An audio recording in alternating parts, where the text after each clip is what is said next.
have started discussion about cardiovascular system, and we have seen certain anatomical properties of the cardiac muscle. हो गई वो सारी. And we have enumerated the physiological properties of the cardiac muscle. Enumerate कर दी थी ना? क्या क्या था उसमें? लौटा गई. क्या क्या था उसमें? ये एक पहलू है, दूसरा मेरा. ध्यान रखना इस बात का. हाँ बोलो. एक्साइटेबिलिटी लिखा हुआ है यहाँ पे. और बोलो. कॉन्ट्रैक्टिलिटी, कॉन्ट्रैक्टिबिलिटी नहीं, contractility, conductivity, all and none law, fatigue properties. ठीक है, इन सब, एंड ऑटोरिदमिसिटी सबसे इंपॉर्टेंट है. ठीक है, तो हम इनके बारे में एक एक करके डिटेल में डिस्कस करेंगे. तो द फर्स्ट पॉइंट और property is the excitability. We have seen which tissue is excitable.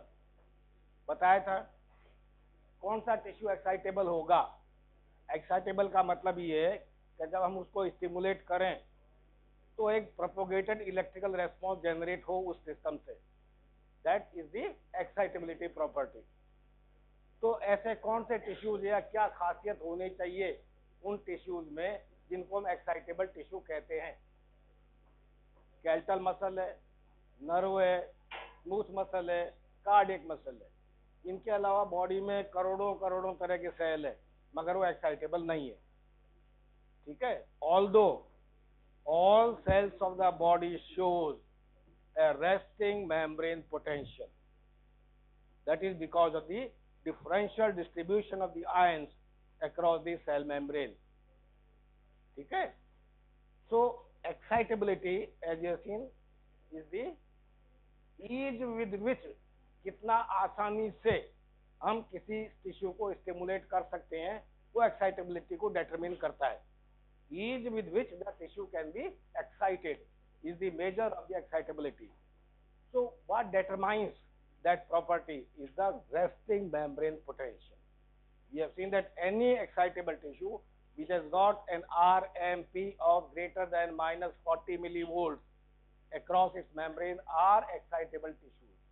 उसके नीचे अगर excitable tissue की भी membrane potential चली जाती है, then they loses their excitability. They loses their excitability. तो ये पहला पॉइंट है. So resting membrane potential has to be there, and there is a pacemaker potential in the heart. Heart में अलग अलग टिश्यूज, अलग अलग प्रॉपर्टीज उनकी. तो जो पेसमेकर टिश्यू है, जो हार्ट की रिदम को जनरेट करता है, वो सारे पेसमेकर टिश्यू कहलाता है. तो पेसमेकर टिश्यूज में एक्शन पोटेंशियल अलग तरह का होता है, मेम्ब्रेन पोटेंशियल की प्रॉपर्टीज भी अलग तरह की होती है. ठीक है ना, that differ. And then there is a difference in the cardiac muscle. तो अलग अलग तरह के सेल्स में, अलग हार्ट में ही पेसमेकर टिश्यूज में अलग तरह का पोटेंशियल मिलेगा आपको, और कार्डियक मसल प्रॉपर में अलग तरह का मिलेगा. और कार्डियक मसल में भी एट्रियल मसल्स में अलग प्रॉपर्टीज है और वेंट्रिकुलर मसल्स में अलग प्रॉपर्टीज है. So whatever potential or action potential generated in the cardiac muscles, it means atrial muscle and ventricular muscle, that is known as the cardiac muscle कहते हैं. तो वो पोटेंशियल जनरेट होगा, वो कार्डियक एक्शन पोटेंशियल कहलाएगा. और बाकी जो पेसमेकर टिश्यूज हैं उनमें जो पोटेंशियल डेवलप होगा वो पेसमेकर पोटेंशियल कहलाएगा. तो in the normal heart, normal cardiac muscle, अब मैं जब कार्डियक मसल बोलूंगा इसका मतलब मैं वेंट्रिकल और एट्रियल मसल्स को रेफर कर रहा हूँ, पेसमेकर टिश्यू को रेफर नहीं कर रहा. So cardiac muscle has got a resting membrane potential of -90 millivolt. ठीक है, क्या मतलब समझें इसका. What does it mean? Resting membrane potential is -90 millivolts. Interior is negative in comparison to the outside of the cell. तो अंदर का cell जो है, if we place 2 electrodes, one outside the cardiac muscle, one inside the cardiac muscle, then the galvanometer reflects a reading of -90 millivolts. That is the resting membrane potential. So what is the cause of RMP? और what are the causes of resting membrane potential, एक कारण नहीं है उसका, बताइए RMP का क्या कारण होता है या क्या कारण होते हैं? Anybody? What causes the generation of this minus 90 millivolts of resting membrane potential in the skeletal muscle, in the cardiac muscle? In the nerve it is minus 70 millivolts. In the smooth muscle it varies. Okay? तो क्या कारण है बताइए? Because the RMP is also known as a diffusion potential. इसको हम diffusion potential भी कहते हैं। तो ऐसा क्यों कहते हैं? Because of the differential distribution of the ions across the membrane and presence of non-diffusible anions inside the cell. Proteins are there. Protein cell के अंदर बहुत ज्यादा होते हैं बाहर के कंपैरिजन में, वो डिफ्यूज नहीं होते और उनकी वजह से जो डिफ्यूजेबल आयंस हैं वो रीडिस्ट्रीब्यूट हो जाते हैं। क्या कहते हैं इस फिनोमिना को? Presence of non diffusible anions results into redistribution of the diffusible ions across the membrane. This phenomena is known as what? Donan's equilibrium effect. That is known as Donan's equilibrium effect. Cell के अंदर potassium बहुत ज्यादा है, about 155 milli equivalent per litre. पर litre है क्या ये? Equivalent per litre आता है या पर मिलीलीटर आता है? कैसे एक्सप्रेस करते हैं? How do we express it? Milliequivalent को कैसे रेफर करते हैं? अरे 155 मिली इक्विवेलेंट कितने में आएगा ये? बोलिए। 140 milli equivalent per litre is sodium, 110 milliculant per liter is sodium outside the cell. Potassium अंदर ज्यादा है और सोडियम और क्लोराइड बाहर ज्यादा है, तो इनका जो डिस्ट्रीब्यूशन है उसकी वजह से आपका आरएमपी डेवलप होता है।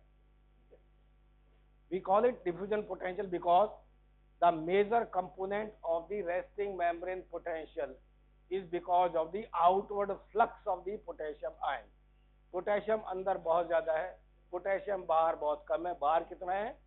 3 to 5 milliculant per liter. Okay, so potassium is very less outside, but sodium भी बाहर बहुत ज्यादा है और अंदर कम है, मगर सोडियम के साथ ऐसा नहीं है, because the resting membrane is highly permeable to the potassium ion while it is relatively less permeable to the sodium ion.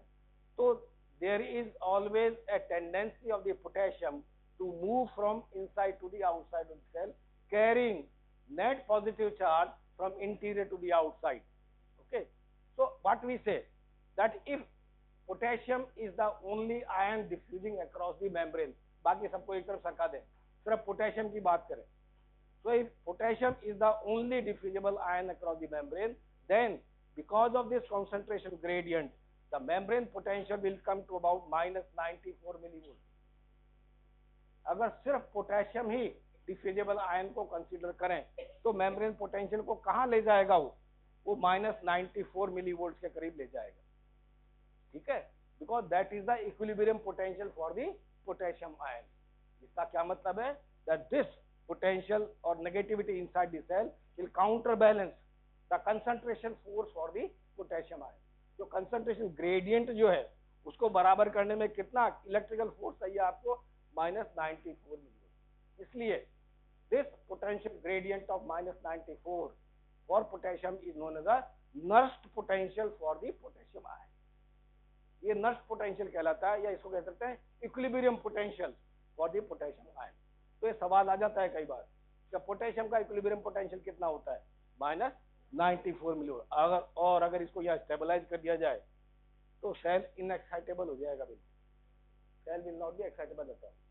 Similarly, if we consider sodium as the only permeant ion across the membrane, then what will be the resting membrane potential? No. Sodium is 140 milliequivalents per liter outside it is about 10 to 15 milliequivalent per liter inside the cell. So there is a concentration gradient is there. Okay. Interior is electrically negative, outside is electrically positive. So there is a electrical force also which carries the sodium from outside to the inside. दो force मौजूद है, मगर membrane permeable नहीं है, membrane sodium को permeable नहीं है, तो ये ज्यादा अफेक्ट नहीं करता आरएमपी को। कब करेगा effect? When the cell membrane becomes permeable to the sodium ion. तो ये कितना ले जाएगा अंदर, कितनी पॉजिटिविटी ले जाएगा? सोडियम अंदर घुसेगा, ठीक है, तो अंदर की नेगेटिविटी न्यूट्रलाइज होती चली जाएगी, जीरो लेवल पे आ गया, जीरो पोटेंशियल आ गया, तो इलेक्ट्रिकल ग्रेडियंट तो खत्म हो गया, अब सिर्फ कंसंट्रेशन ग्रेडियंट बचा, तो वो अभी भी सोडियम को अंदर ले जाएगा, तो अंदर की पॉजिटिविटी बढ़ती चली जाएगी। तो अंदर कितनी पॉजिटिविटी हो जाए कि वो सोडियम को अंदर आने से रोके, इसका मतलब सोडियम का पोटेंशियल जो है पॉजिटिव में आना चाहिए। आई बात समझ में? सोडियम का नष्ट पोटेंशियल पॉजिटिव में आता है, and that is about plus 60 millivolts. Plus 60 millivolts is the nest potential for the sodium ion. तो अंदर अगर 60 मिलीवोल्ट का पॉजिटिविटी डेवलप कर दें तो सोडियम को अंदर आना बंद हो जाएगा, रुक जाएगा। तो तीसरा परमिएंट आयन आता है क्लोराइड आयन। क्लोराइड बाहर कंसंट्रेशन है करीब 110 मिलीइक्विवेलेंट पर लीटर की, और अंदर है 10 से 15 या 10 मिलीइक्विवेलेंट पर लीटर के करीब ही होती है। तो there is again concentration gradient for the chloride ion. So chloride will move if allowed from outside to the inside, but still the membrane normally is not permeable to the chloride ion also. और अंदर की negativity भी उसको अंदर नहीं आने देगी, अंदर की नेगेटिविटी उसको अंदर नहीं आने देगी। So if the membrane becomes permeable to the chloride ions, then what will be the membrane potential for the chloride ion? Chloride ion का इक्विलिब्रियम पोटेंशियल कितना होगा? अगर मेम्ब्रेन पोटेंशियल अंदर -90 है, if the channels of the chloride are open, then chloride will have a tendency to move inside. जाएगा या नहीं जाएगा? -90 अंदर है और क्लोराइड का कॉन्सेंट्रेशन ग्रेडियंट मौजूद है, तो अंदर कैसे जाएगा? अंदर तो नेगेटिविटी है, तो क्लोराइड एक्चुअली बाहर आएगा, कंसंट्रेशन ग्रेडियंट के अगेंस्ट में मूव करेगा chloride ion.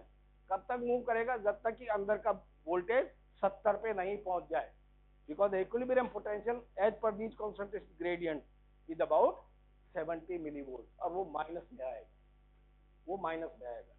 So just summarise, equilibrium potential for the potassium ion is -94, equilibrium potential for the sodium ion is +60, and equilibrium potential for the chloride ion is -70। ये determine करेंगे इनका movement. Under resting condition, हम RMP की बात कर रहे हैं, under resting condition membrane is highly permeable to the potassium ion, it is relatively impermeable to the sodium and the chloride ion. So and there is a huge concentration gradient for the potassium ion, it means the membrane potential resting one will be more near to the equilibrium potential for the potassium ion. तो RMP कहाँ होगा? -94 के आसपास होगा। तो potassium contributes 90% of the resting membrane potential. That's why we call it as the diffusion potential for the potassium ion. इसके अलावा दो फैक्टर और हैं जो RMP को कंट्रीब्यूट करते हैं। पहला हुआ पोटेशियम डिफ्यूजन, दूसरा है आपका sodium potassium pump. Sodium potassium pump is active in every cell of the body and its purpose is to maintain the ionic equilibrium across the cell membrane. This pump, as you know, is an electrogenic pump. Electrogenic pump का मतलब है कि जब ये operate करता है तो electrical gradient create करता है सेल मेम्ब्रेन के across. Sodium potassium pump electro neutral भी होता है, कुछ टिश्यूज में काम करता है जहाँ पे इलेक्ट्रिकल डिस्टर्बेंस क्रिएट नहीं करता मगर आयंस को मूव करता है। So when this electrogenic pump of the sodium और sodium potassium pump is active, it brings और transfers 3 sodium ion from inside of the cell to the outside. 3 positive ion को बाहर भेजता है और 2 पोटेशियम को अंदर लाता है। इसका मतलब ये अंदर नेगेटिविटी क्रिएट करेगा, it will create negativity inside. So this is another contributor to the resting membrane potential. तो ज्यादातर हिस्सा पोटेशियम डिफ्यूजन से आया, फिर आया आपका सोडियम पोटेशियम पंप से। और तीसरा आता है आपका डोनांस इक्विलिब्रियम इफेक्ट की वजह से। सेल के अंदर प्रोटीन बहुत ज्यादा है जो नेगेटिवली चार्ज है, सेल के बाहर प्रोटीन कंपैरेटिवली बहुत कम है। So because of that, the diffusible ions get redistributed, and that causes build up of more negative ion inside the cell membrane. So that results into the total development of the RMP of minus 90 millivolts in the cardiac muscle fiber. Okay, तो ये RMP का कारण है इसका। और ये आपकी equation है E के,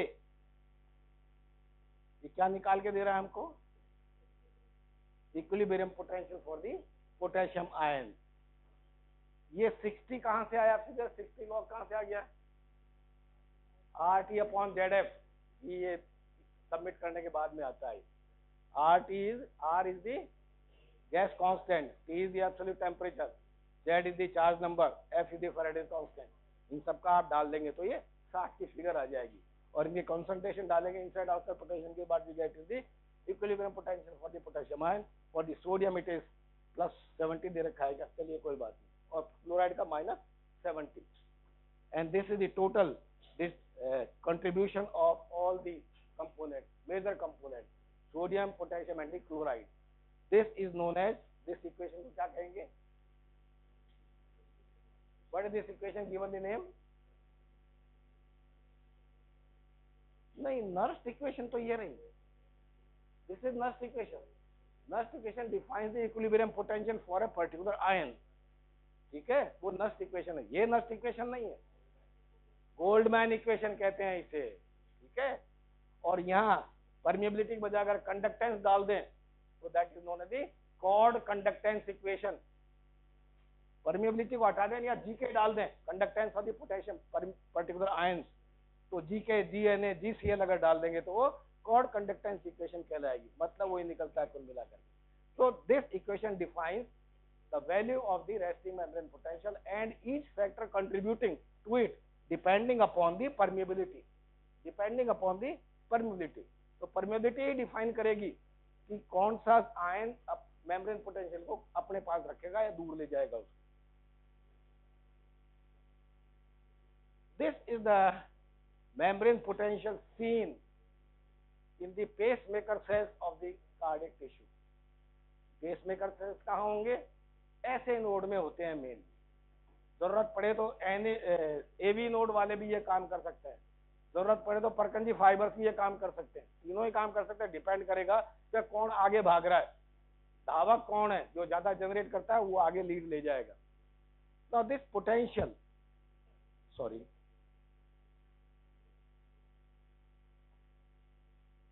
is known as the action potential in the pacemaker tissue. इसके दो हिस्से हैं। ठीक है, दो हिस्से कौन से हैं? One is this particular portion, this is the action potential basically, and this is another portion. ये धीरे धीरे धीरे धीरे ऊपर जा रहा है, पहली बात।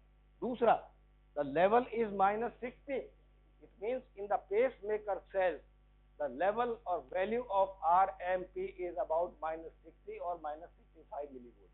-90 नहीं होती पेसमेकर सेल्स में, -60 से -65 मिलीवोल्ट ही होता है, पहली बात। Second thing about this very characteristic feature is that the resting membrane potential is not resting at all, it is not resting.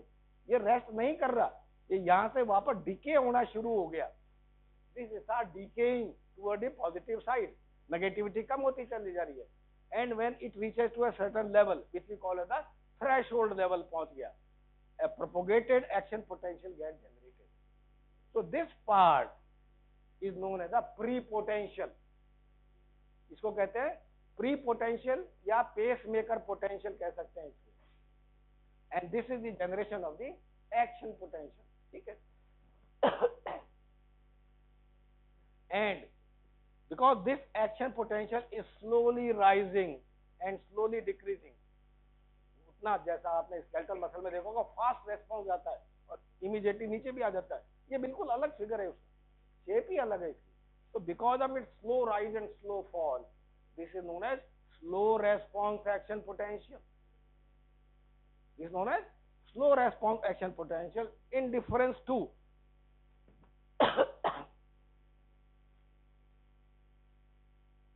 in difference to this potential, you can see fast upstroke is there.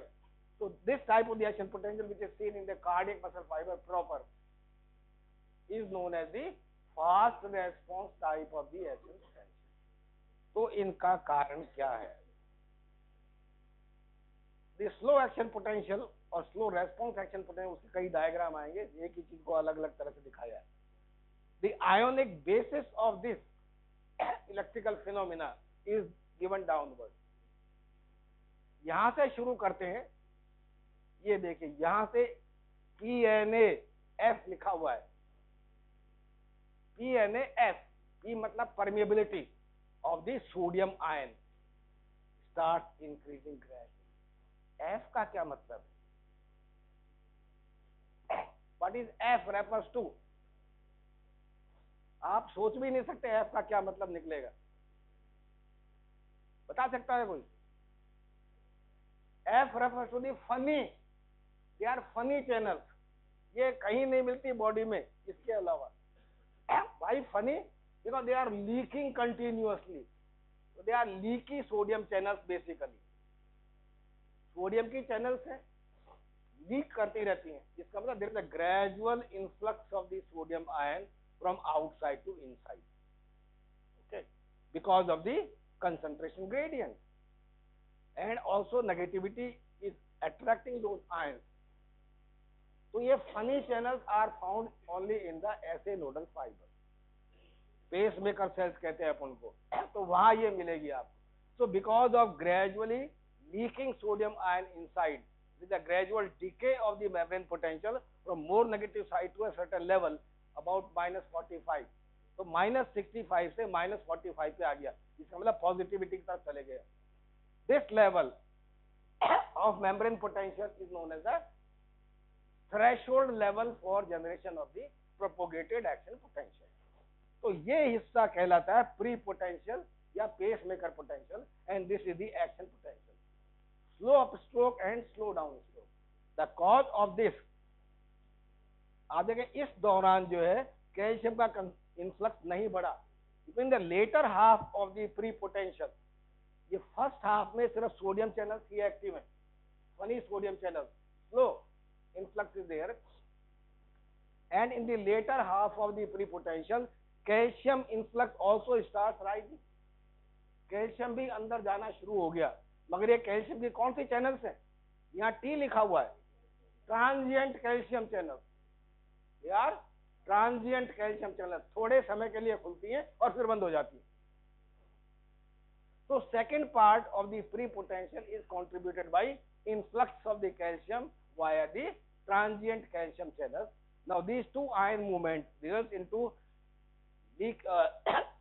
reaching of RMP in the pacemaker tissue to the level of threshold level, and then a propagated potential is there. Now this upstreak of the action potential is because of influx of the calcium ion again. ये channels बंद हो गई, transient channels have closed, but another type of the calcium channel now opens up. They are known as L-type calcium channels. Long-lasting channels are there. So that influx of the positive charges or positive ions result into the process of depolarization. At the same time, you can see that potassium movement is very low, but as the peak is reached, the potassium outflux increases immediately. So potassium channels खुलती हैं अब because of the voltage change, then opening up of the voltage gated potassium channel. That causes outflux of the potassium.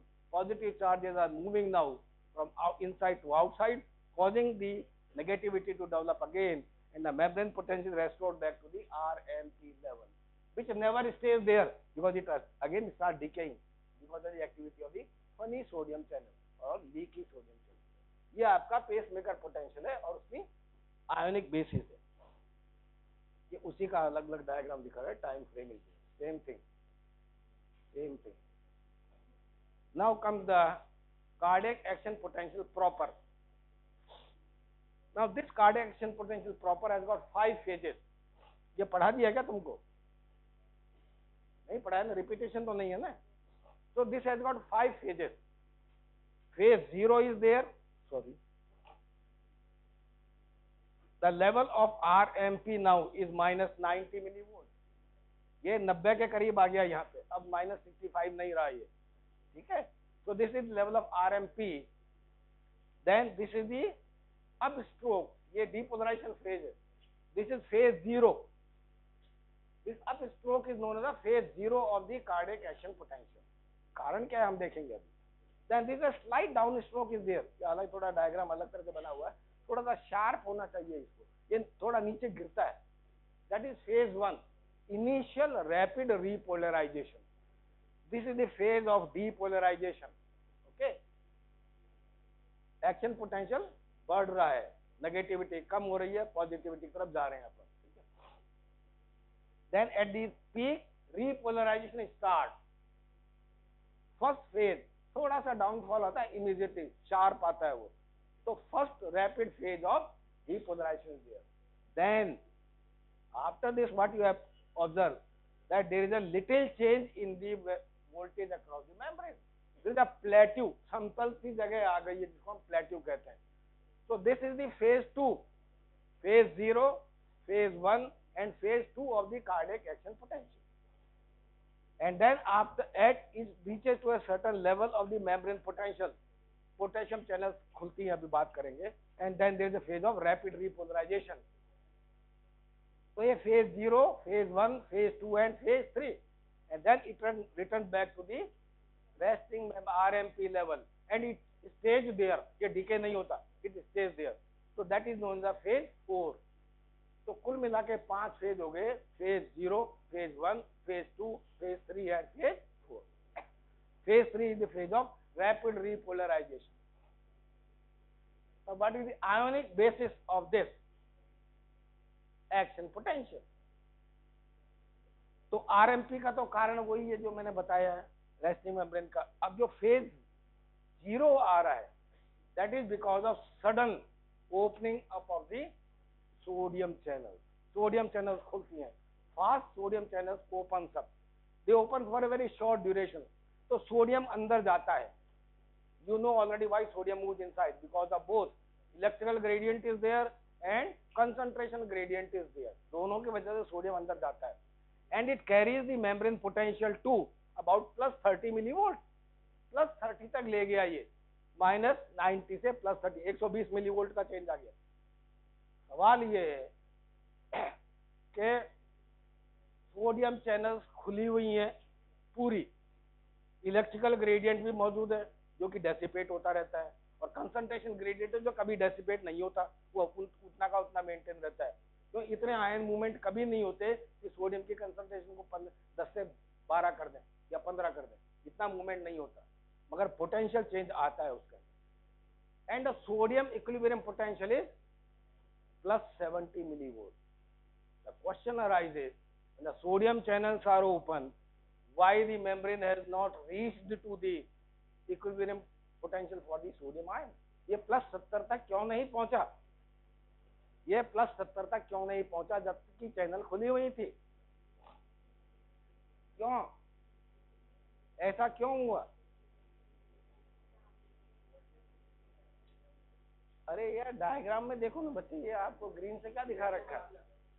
ये channels की activity है, उसके साथ में ये सोडियम की चैनल की एक्टिविटी एक पीक पे पहुंची और वहां जाके बंद हो गई, सोडियम चैनल्स बंद होना शुरू हो गया. तो 70 पे पहुंचने के पहले ही सोडियम चैनल्स इनएक्टिवेट हो जाती हैं और बोर सोडियम को अंदर नहीं जाने देती.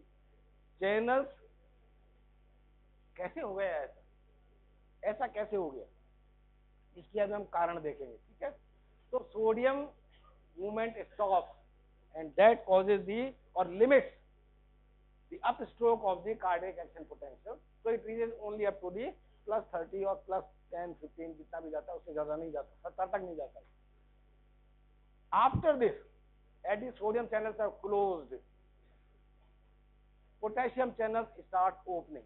शुरुआत में कुछ पोटेशियम चैनल्स खुलती हैं, they causes start of the repolarization process. But as this potassium channel activity comes into action, it brings the membrane potential down to the slightly negative level. जितना पहुंचा था उससे नीचे ले आता है. When it reaches to a certain level, two things happen simultaneously. Voltage gated channels for sodium and calcium now opens up. Now these sodium channels are different than these sodium channels. They are slow sodium channels and slow calcium channels are opening, long lasting calcium channels. So during this phase, there is influx of the sodium through slow sodium channel. तो धीरे धीरे sodium अंदर जा रहा है, positive charge अंदर जा रहा है, धीरे धीरे कैल्शियम अंदर जा रहा है. कौन सी? लॉन्ग लास्टिंग कैल्शियम चैनल्स के थ्रू. तो दो पॉजिटिव आयन अंदर जा रहे हैं क्योंकि अंदर नेगेटिविटी है, और पोटेशियम धीरे धीरे बाहर आ रहा है. तो पोटेशियम की चैनल की एक्टिविटी खत्म नहीं है, potassium is still coming outside because it has got a tendency to move out because of concentration gradient. So two positive ions are moving inside, one positive ion is moving outside. So there is a near balance of electrical forces. So membrane potential does not move much at the plateau level. तो ऐसा क्यों कर रहे हैं हम? ऐसा body क्यों कर रही है ऐसा? Why this plateau is there? No. It is to allow the build-up of the calcium inside the cardiac muscle fiber. This is the area where the calcium is entering, which is required for the excitation, contraction, coupling of the cardiac muscle fiber. यही वो area है जब calcium अंदर जाएगा, और जितना अंदर जाएगा उतना ही अंदर से भी कैल्शियम रिलीज करेगा, उतना ही अंदर से भी रिलीज करेगा, और जितना कैल्शियम होगा टोटल मिला करके वो डिटरमिन करेगा कि हार्ट कितने फोर्स से कॉन्ट्रैक्ट करने वाला है. That is known as calcium triggered calcium release कहते हैं. So that triggering of the calcium from inside is dependent upon entry of the calcium during this phase. So this plateau phase is absolutely essential for excitation, contraction, coupling of the cardiac muscle fiber. As the membrane potential reaches to a certain level, fast potassium channels get activated. They are voltage gated potassium channels.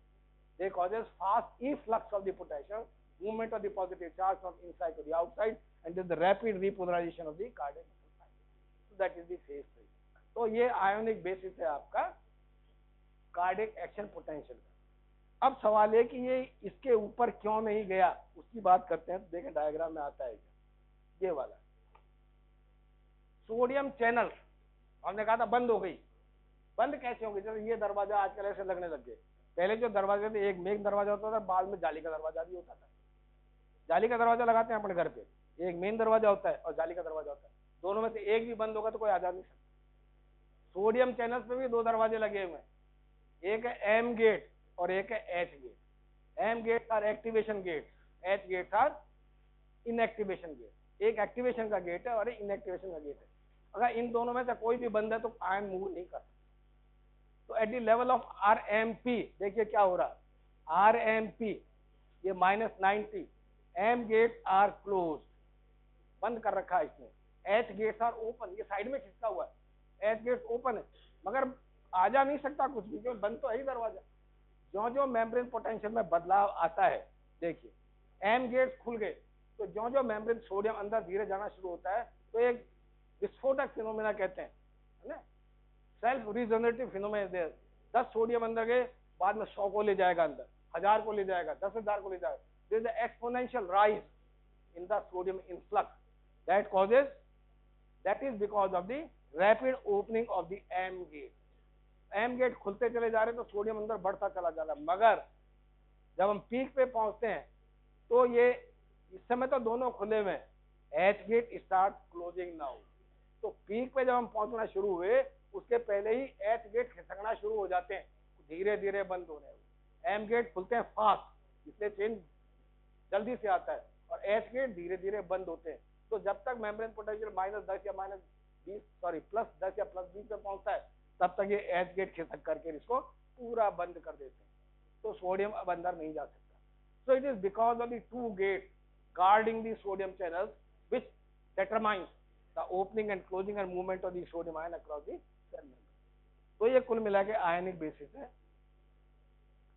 Now that we have seen the action potential in the pacemaker cells is known as the slow response action potential. The slow rise and slow fall is there, while in the cardiac tissue it is known as the fast response action potential.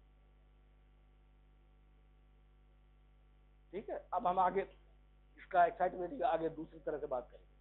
Then come the property of ऑटोरिथमिसिटी।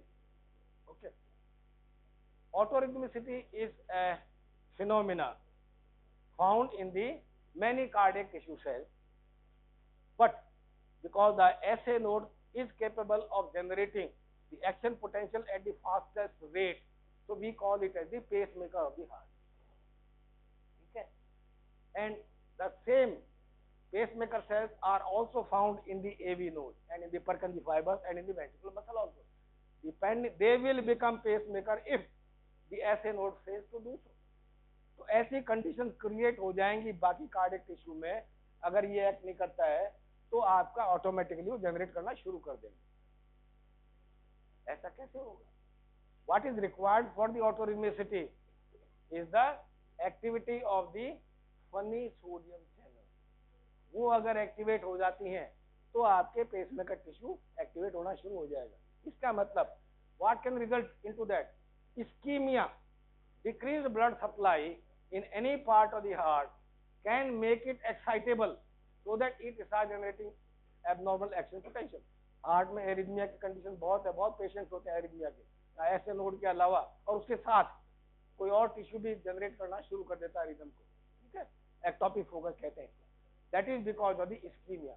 तो heart के particular area में अगर blood supply कम हो जाए तो वो tissue excitable हो जाता है, इरिटेबल हो जाता है और वो जनरेट करना शुरू कर सकता है। So while the SA node is generating the propagated action potential for the rhythm of the heart, the phenomena behind it is the overdrive suppression. क्यों नहीं कर पाते ये सब क्यों नहीं कर पाते? Because of the overdrive suppression. इनको सप्रेस कर दिया जाता है। इन एक टिश्यूज को जिनकी रेट कम है, अगर इनको फास्ट ड्राइवन किया जाए तो इनके जो सेल मेम्ब्रेन का जो पोटेंशियल है वो थोड़ा सा ज्यादा नेगेटिव में चला जाता है और उसकी वजह से ये जनरेट कर नहीं पाते।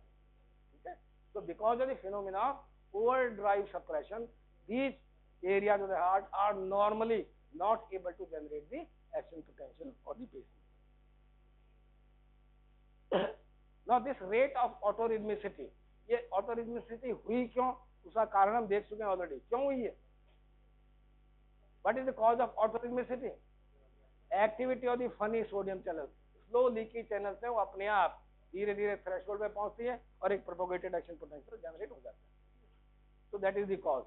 Now what can change? Because हम देखते हैं रिथमिसिटी का जो रेट है, जो कि हार्ट रेट को डिटरमाइन करता है, वो बदलती रहती है। हार्ट रेट बढ़ती भी रहती है, घटती भी रहती है, चेंज होती रहती है लगातार। मगर हम आर्टिफिशियली भी ड्रग्स दे करके भी इस रेट को बदल सकते हैं। तो इसको कैसे बदल सकते हैं? इसको देखने के लिए हमको ये देखना पड़ेगा। इसको देख लें, ये डायग्राम रिप्रेजेंटेटिव है, इसको ध्यान नहीं दीजिए इसका क्या लिखा हुआ है। ये लिखा हुआ है प्रॉपर ले लेना। ये वाला, this is RMP, this is threshold level and this is action potential. इसको देखते हुए हम तीन तरह से हार्ट रेट को बदल सकते हैं। हार्ट रेट बदलने का मतलब ये कि rapidity with which these two waves are generated, ये कितनी पास पास आ सकती है, कितनी दूर दूर आ सकती है। अगर इसको पास ले आएंगे तो हार्ट रेट बढ़ जाएगी, इसको दूर कर देंगे तो हार्ट रेट घट जाएगी। इस डायग्राम से देख के बता सकते हैं कि क्या कारण हो सकते हैं तीन तरीके।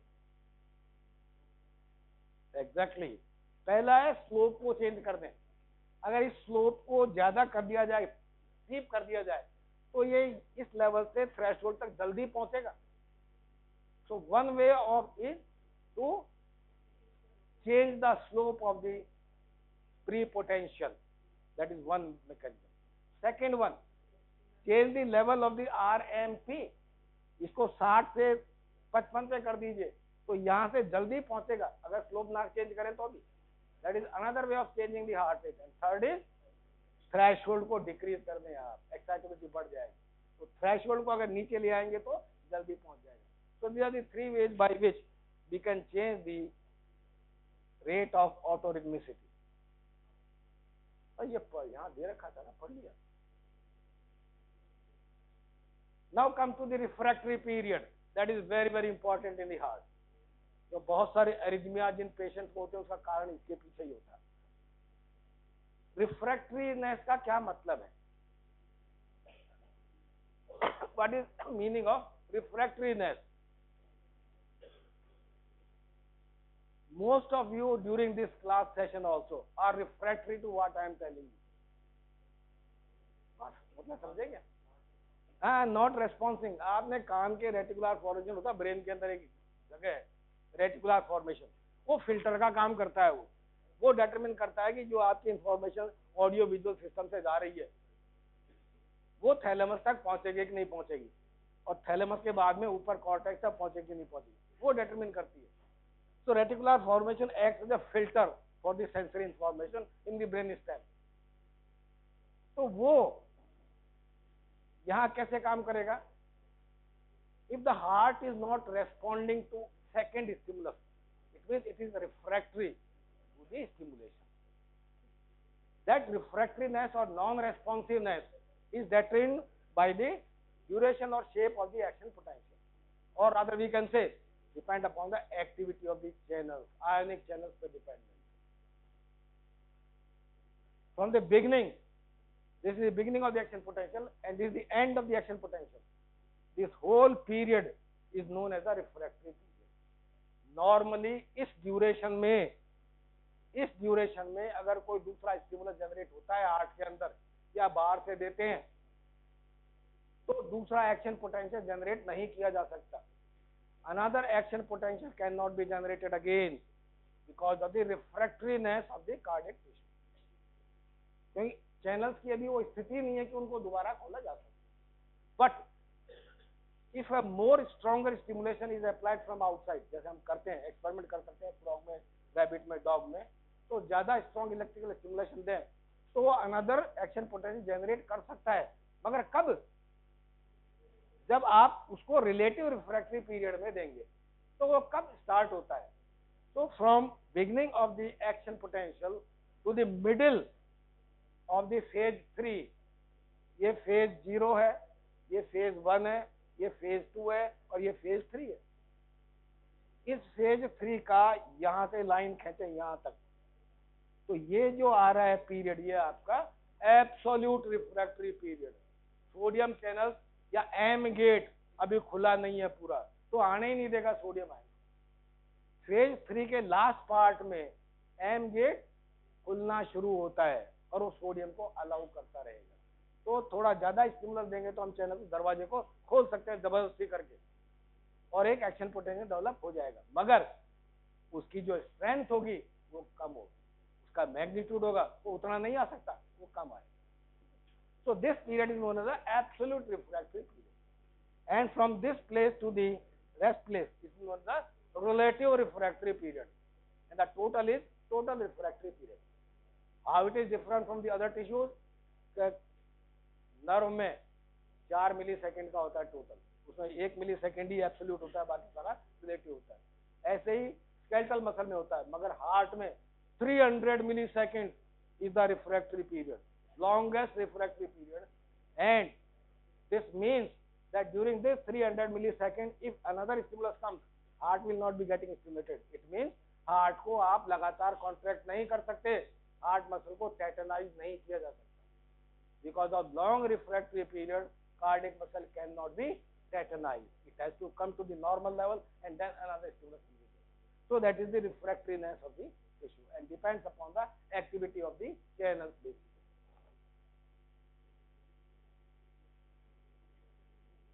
हाँ, एक और आ गया, super normal period is there. So we have got total refractory period, absolute refractory period, relative refractory period, and there is a period which is known as supernormal period.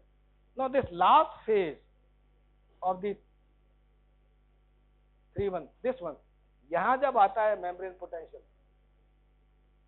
तो नॉर्मल से कम स्टिमुलस दें तो भी action potential develop हो जाता है. It means this is the area when the heart is very sensitive to the another stimulation. And this is one of the major causes of arrhythmias in the patient.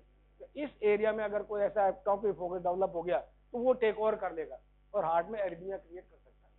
तो super normal period is the area of hyper excitability. Cardiac muscle excitability बढ़ गई और वो arrhythmia को create कर सकती है heart में. Third phenomena is the inotropy or inotropism or contractility of the myocardium. तो तीसरी प्रॉपर्टी है heart contractility. This is the myocardial intrinsic ability to efficiently control, contract and empty the ventricle. कितना forcefully contract करके और ventricle को खाली किया जा सकता है. दो चीजें हैं इसके अंदर, force velocity relationship and length velocity. इसकी डिटेल में हम नहीं जाएंगे. दो टू थिंग, कितनी तेजी से शॉर्टन हो रहा है, that is the length velocity, और वेलोसिटी का फोर्स कितना चेंज हो रहा है. ये फिजिक्स की बातें हैं, छोड़ दें इसको, मुझे भी ज्यादा समझ में नहीं आती. But these two properties are determined by two major things. Body में आइनोट्रोप्स होते हैं, एड्रेनलिन, नॉरएड्रेनलिन, डोपामिन, ठीक है, और चौथा होता है calcium ion. All these four factors increases these two properties of the cardiac muscle. Force of contraction बढ़ता है उसका, ठीक है, वेलोसिटी बढ़ती है और डिग्री ऑफ कंट्रैक्शन बढ़ता है. Length, force, contraction, and third one is the Frank Starling's law. इन दोनों का ना कॉन्ट्रैक्टिलिटी और inotropy mind is different than the Frank Starling's law. इसमें भी फोर्स ऑफ कॉन्ट्रैक्शन बढ़ रहा है, इसमें भी फोर्स ऑफ कॉन्ट्रैक्शन बढ़ता है, ठीक है. But Starling's law proportional to the initial length of the muscle fiber, ठीक है. Now without changing the initial length of the muscle fiber we can increase the force of contraction also. तो बिना length को बदले अगर हम force of contraction बढ़ा रहे हैं, that is we are increasing the inotropism और contractility of the myocardium. So force of contraction in the heart can be changed by two factors, by changing the inotropic property or contractility of the myocardium, and secondly by invoking the Frank-Starling mechanism. So at any given length of the cardiac muscle fiber, if we infuse the calcium ion, force of contraction will increase. चाहे वो length ये हो, चाहे ये हो, चाहे ये, कोई फर्क नहीं पड़ता. Whatever may be the initial length, if the inotropes are given or they are generating in the body, then it will increase the force of contraction, and that is the inotropism. So contractility and Frank-Starling law are entirely different, but they can act simultaneously also to increase the functioning of the heart. In this context, two terms are coming. ये बाद में भी आएंगी, preload and after load. Preload का मतलब है कि contraction शुरू होने के पहले वेंट्रिकल्स में कितना ब्लड है ना, वो लोड पहले ही आ गया कॉन्ट्रैक्शन के पहले, वो प्रीलोड कहलाता है. उसको हम एंड डायस्टोलिक वॉल्यूम भी कह सकते हैं. व्हेन डायस्टोल के लास्ट में कितना वॉल्यूम इकट्ठा हो गया, उसी में से बाहर निकलना है, ठीक है. That is preload, that determine the Frank-Starlink mechanism. मतलब आफ्टर लोड का मतलब है कि जब हार्ट ने कॉन्ट्रैक्शन करना शुरू कर दिया तो कितना फोर्स उसको आगे फेस करना पड़ रहा है. मतलब ब्लड कहाँ जा रहा है, एओर्टा में जा रहा है, ठीक है.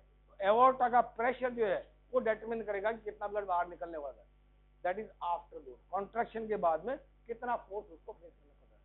तो preload and afterload are the determinant of the inotropic also. तो स्टार्लिंग्स लॉ फिर भी आएगा बाद में. तो स्टार्लिंग्स लॉ नॉर्मली ऑपरेट करता है क्या? Normally and diastolic volume is 120 millilitre. 140 कर दें तो स्टार्लिंग में ऑपरेट करेगा कि नहीं करेगा? करेगा कि नहीं करेगा?